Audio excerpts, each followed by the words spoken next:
उसके बाद तैयार रहेंगे फादर पाल जी, वो पुष्पांजलि पुण्यांजलि की तैयार रहेंगे। बहुत बहुत शुक्रिया आप सबका। एक अरबी का मुहावरा है फारसी में जिसको ट्रांसलेट किया गया है, याद दारी के वक्त ज़ादन तू हमा खंदा वदंद तू गिरिया, आ चुनाजी के वक्त मर्दन तू हमा गिरिया शनोदन व तू खंदा। अर्थ इसका यह है कि जब बच्चा दुनिया में आता है तो सब हंस रहे होते हैं, बच्चा रो रहा होता है।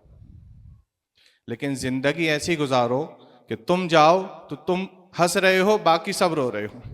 आचार्य श्री महाराज जी की जो जिंदगी है मैंने पढ़ी, भाई साहब ने भी बताई कि उनकी जो उद्देश्य हैं, उन्होंने जिस तरीके से देश हित में, समाज हित में और गरीब और निचले तबके के, खास तौर से जो है आदिवासी इलाकों में और जेल वगैरह में जो उन्होंने काम किए हैं, ये ऐसे कार्य हैं जो सदियों सदियों तक उनके जाने के बाद भी चलते रहेंगे, लोग उससे फ़ायदा उठाते रहेंगे। यह हम सब के लिए और आने वाली तमाम लोगों के लिए कहीं ना कहीं उपकार और एहसान है। मैं उनका बहुत दिल से धन्यवाद करता हूँ। दो बातें हमें यहाँ समझनी है जो बहुत अच्छी हैं। एक तो ये कि उनकी सुनना और एक उनके विचारों पर अमल करना।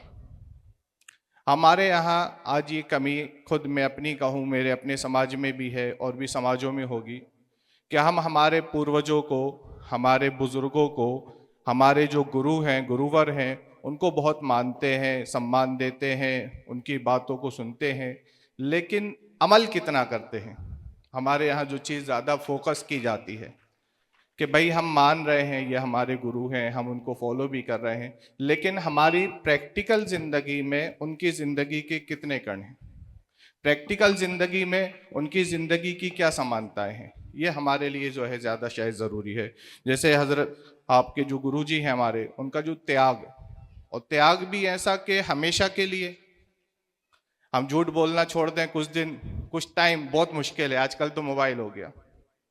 हम जो है धोखा देना, चीट करना छोड़ दें, बहुत मुश्किल हो गया हमारे लिए।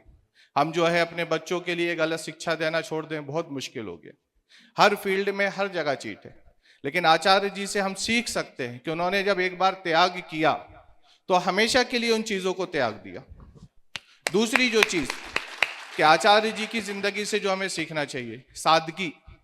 हमारे यहाँ भी उसको बहुत उसकी अहमियत दी गई है कि दुनिया में सादगी रहो, सादा रहो। उसको हमारे यहाँ कहा गया कि इस तरह रहो जिस तरह एक मुसाफिर होता है। मुसाफिर जब सफ़र पे निकलता है तो सोचता यह है कम से कम सामान ले जाएं ताकि सहूलत से सफ़र हो सके। आचार्य जी जिंदगी गुजार कर बताकर चले गए कि हम भी इस तरह रह सकते हैं, सादगी के साथ। जाना तो सबने है, लेकिन इस तरीके से जाएं कि हमारे बाद जाने वाले सब रो रहे हों और हम खुशी खुशी यहाँ से जा रहे हों।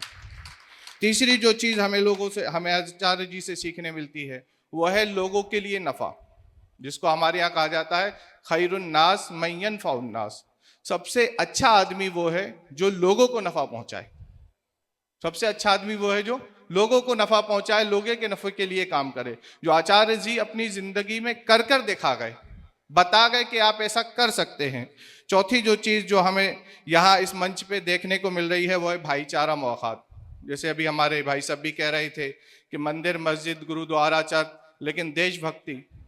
हमारे सारे लोग हमारे यहाँ हम मंच पर देख सकते हैं, हमारे सिख समाज के भी हैं, हमारे ईसाई समाज के भी हैं, हम भी हैं, हमारे सभी लोग हैं कि भाईचारा जिससे ये देश पहले भी चलता आया है और आगे भी चलता रहेगा। आचार्य जी ने चूंकि जितने भी काम किए हैं अब तक आपने सुने, आप पढ़ेंगे, किताब में भी आप पढ़ेंगे, कोई काम ऐसा नहीं है जो किसी खास चीज को, खास वर्ग को या एक समाज को लेकर किया हो।